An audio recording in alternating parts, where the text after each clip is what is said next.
এতই ক্ষমতার দাপট করেন, কিন্তু বাইরে হয়ে আসেন তো দেখি। ওবায়দুল কাদের, তুমি মাঝে মাঝেই বলতে বিএমপি ভুয়া, বিএমপি ভুয়া। আজ বার হয়ে নয়, এ ভুয়া সে ভুয়া। কত ক্ষমতা তোমার, আশেপাশে পুলিশ আছে বলে তোমার ক্ষমতা। যখন পুলিশ তোমার নাই, তখন তুমি বাথরুমের মধ্যে 5 ঘন্টা লুকে ছিলে। জোরে কোন কথা কর না কেন, ওই নিজে স্বীকার করছে। পায়খানার মধ্যে কয় ঘন্টা? আল্লাহ দেখা দিল কারা ফেরাউন। জোরে কোন কথা ঠিক কিনা? আপনারা জানেন যে নবীর চাচা আবু তালেব অত্যন্ত ভালো মানুষ ছিল, ঠিক কিনা বলেন? কিন্তু ইসলাম কবুল করেনি। না করার কারণে সে ব্যক্তিকেও আল্লাহ তাআলা কিন্তু জাহান্নাম দিবে। আযাব কম হতে পারে, কিন্তু সে জাহান্নামে যাবে, কারণ সে কাফের ছিল, মুসলমান হতে পারে নাই। আপনারা বলেন তো যে অন্য ধর্মে জন্ম নিয়ে, মনে করেন আপনি হিন্দু ধর্মে, খ্রিস্টান ধর্মে, ইহুদি ধর্মে জন্ম নিলেন, অন্য ধর্মে জন্ম নিয়ে মুসলমান হয়ে মরা সহজ না কঠিন? সহজ। যার প্রমাণ হলো নবীর চাচা। নবী কতবার কলেমার দাওয়াত দিলেন, শেষে মৃত্যুর বিছানায় যখন শায়িত, এমন সময় নবী কানে কানে গিয়ে বললেন, চাচা খালি একটাবার বলেন লা ইলাহা ইল্লাল্লাহ মুহাম্মাদুর রাসূলুল্লাহ, আমি আপনাকে হাত ধরে জান্নাতে পৌঁছে দেব। একটা ক্ষমতা আল্লাহ আমাদের নবীকে দিয়েছেন, তিনি কাউকে ইচ্ছা করলে হাত ধরে জান্নাতে ঢুকাতে পারবেন, সে যত বড়ই পাপী হোক, কিন্তু বেঈমান হলে পারবেন না। জোরে কোন ঠিক কি না? খালি আপনি বলেন। তখন চাচা বললেন, মরেই যখন যাচ্ছি, বাপ দাদার ধর্ম ছাড়বো না। এখান থেকে প্রমাণ হলো যে ধর্মের মধ্যে যে জন্ম নেয় মনে করে তার ধর্মই আসল, ঠিক কিনা বলেন? আজকে হিন্দু বলেন, বৌদ্ধ বলেন, তাকে জিজ্ঞাসা করেন তো ধর্মের খবর কি, আমারটাই তো 1 নম্বর। আসলে ধর্মের মালিককে তো আল্লাহ কোনটারে 1 নম্বর কইছে সেটা খোঁজা লাগবে। ইন্না দীনা ইনদাল্লাহিল ইসলাম, আল্লাহর কাছে ইসলাম একমাত্র মনোনীত জীবন বিধান, ধর্মের নাম। জোরে কোন কথা ঠিক কিনা? আর সেই ইসলামে আমাদেরকে আল্লাহ কবুল করেছেন। খুশি না বেজার? জবান খুলে বলি আলহামদুলিল্লাহ। আল্লাহ তাআলা শুধু আমাদেরকে মুসলমানের ঘরেই কবুল করেন নাই, বিশ্ব নবী। ধরে কোন কি নবী? বিশ্ব নবী। খুব খেয়াল করবেন, বিশ্ব নবীর উম্মত হওয়ার মতন তৌফিক আল্লাহ আমাদেরকে দান করেছেন। যেই নবীর উম্মত হয়ে আমাদের লাভ কি? আল্লাহ রাসূল বলেছেন, যদি ঈমান নিয়ে তোমরা মৃত্যুবরণ করতে পারো, আমি রাসূল ঘোষণা করে দিলাম, ঈমান নিয়ে যদি তোমরা দুনিয়া ছাড়তে পারো, যেভাবেই হোক আমি তোমাকে সুপারিশ করে জান্নাতে পৌঁছে দিব। তাহলে বোঝা গেল দুনিয়াতে আমরা মুসলমানের ঘরে জন্ম নিয়ে মুসলমান হয়ে গেছি, ঠিক কিনা বলেন? কিন্তু একটা মারাত্মক কথা আল্লাহ বলেছেন, লা তামুতুন্না ইল্লা ওয়া আনতুম মুসলিমুন, মুসলমান না হয়ে তোমরা কেউ মৃত্যুবরণ করো না। কি বুঝলেন? আমরা কি মরছি? আমরা কি মারা গেছি? তাহলে আমাদেরকে আল্লাহ কি বললেন? যে মুসলমান না হয়ে, আমরা মুসলমানই তো, আমরা তো মুসলমানের ঘরেই তো জন্ম নিয়েছি।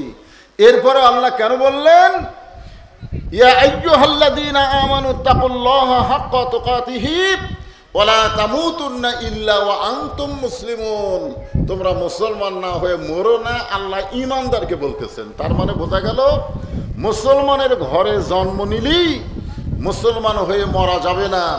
মুসলমান হয়ে মরতে গেলে আমাদের কিছু কাজ করা লাগবে। জোরে কোন ঠিক কিনা? হ্যাঁ, এই জাতির শ্রেষ্ঠ সন্তান হচ্ছে আলেম ওলামা। আল্লাহ রাসূল বলেছেন, ওলামা ওয়ারাসাতুল আম্বিয়া, আলেমগণ হচ্ছে নবীদের ওয়ারিস। আর আল্লাহ বলেছেন, ইন্নামা ইয়াখশাল্লাহ মিন ইবাদিহিল ওলামা, বান্দা সমূহের মধ্যে আলেমরাই আল্লাহকে বেশি, সবচাইতে বেশি ভয় করে। যে সমস্ত আলেম ওলামা আপনাদের মাঝে মাঝে বসে আছেন, মঞ্চে আছেন, মাগরিবের নামাজের পর থেকে এত রাত পর্যন্ত কোরআন হাদিসের আলোকে অত্যন্ত গুরুত্বপূর্ণ আলোচনা করে আপনাদেরকে শোনালেন। আলেম ওলামা সহ আজকের এই মাহফিলের বক্তাগণকে অন্তরের অন্তঃস্থল থেকে আমি শুভেচ্ছা জ্ঞাপন করছি। আজকের এই মাহফিলে আমার সামনে যারা বসে আছেন, সুন্দর হয়ে সুন্দর পরিবেশে আমার সামনে আল্লাহ যিনাদেরকে কবুল করেছেন, যে জায়গার মধ্যে আপনাদেরকে আল্লাহ কবুল করেছেন, যতক্ষণ পর্যন্ত এখানে কোরআন হাদিসের আলোচনা হবে ততক্ষণ পর্যন্ত এই জায়গাটা হবে জান্নাতের টুকরা। আর জান্নাতের টুকরার ভিতরে একমাত্র জান্নাতি মানুষকেই আল্লাহ কবুল করে। এই জন্য আমি বলবো, আমার সামনে যারা বসেছেন সমস্ত জান্নাতি আল্লাহর বান্দাদেরকে অন্তরের অন্তঃস্থল থেকে আমি শুভেচ্ছা জ্ঞাপন করছি। সম্মানিত মা বোনেরা, পর্দার অন্তরালে বসে বসে যারা আলোচনা শুনতেছেন তাদেরকেও শ্রদ্ধা জ্ঞাপন করে এই মুহূর্তে জানতে চাচ্ছি আপনারা সকলে কেমন আছেন? আলহামদুলিল্লাহ রব্বিল আলামিন। যে আল্লাহ শারীরিক সুস্থতা এবং মানসিক প্রশান্তি, সুবহানাল্লাহ বলেন। অনেক সময় আমাদের শরীর সুস্থ থাকে কিন্তু মনের মধ্যে শান্তি থাকে না।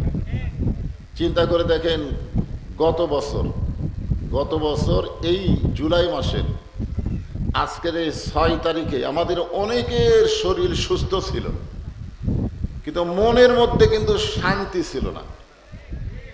কেমন জানি একটা ভয়, না জানি কি হয়। আজরাইল ধরার আগে পুলিশ ধরার ভয়। জোরে কোন কথা ঠিক মনে আছে? জুলাই আন্দোলনের কথা মনে আছে গত বছর? হ্যাঁ,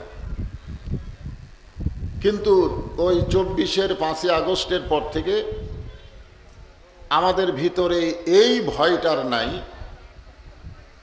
তবে আমাদেরকে সতর্কতা অবলম্বন করা লাগবে, কারণ মুসলমানের জন্য পুলিশ ধরার চাইতে আজরাইল ধরার গুরুত্ব বেশি। জোরে কোন কথা ঠিক না? আমরা অনেক সময় চিন্তা করি পুলিশ যেন না ধরে, কিন্তু সবচাইতে বেশি চিন্তা করা লাগবে আজরাইল তো ধরবেই, কিন্তু ধরার মতন যেন ধরে। ঠিক কিনা বলেন? তো যে আল্লাহ শারীরিক সুস্থতা এবং মানসিক প্রশান্তি সহকারে আজকের এই জান্নাতের বাগানে আমাদেরকে কবুল করলেন, আমরা সে আল্লাহর উপরে খুশি না বেজার? তাহলে জবান খুলে সমস্বরে সকলে বলবো, রব্বানা লাকাল হামদ হামদান কাসীরান তাইয়িবান মুবারাকান ফীহি। আমরা প্রশংসা করলাম কার? কেন করলাম? এমনি এমনি? আল্লাহর প্রশংসা করার বহু কারণ। তার মধ্যে 1 নম্বর কারণ হচ্ছে রুহের জগতে আল্লাহ আমাদের রুহগুলোকে পছন্দ করে দুনিয়ার জগতে আমাদেরকে মুসলমানের ঘরে কবুল করলেন। আল্লাহ ইচ্ছা করলে আমাদেরকে হিন্দু, বৌদ্ধ, খ্রিস্টানদের ঘরেও পাঠাবার পারতেন।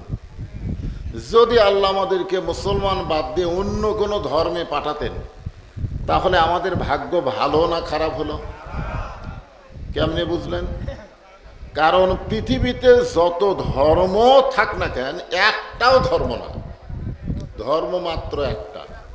এ কথা আল্লাহ কোরআনে বলেছেন, অমাইয়াবতাগি গায়রাল ইসলামা দীনান ফালাই ইউকবালা মিনহু।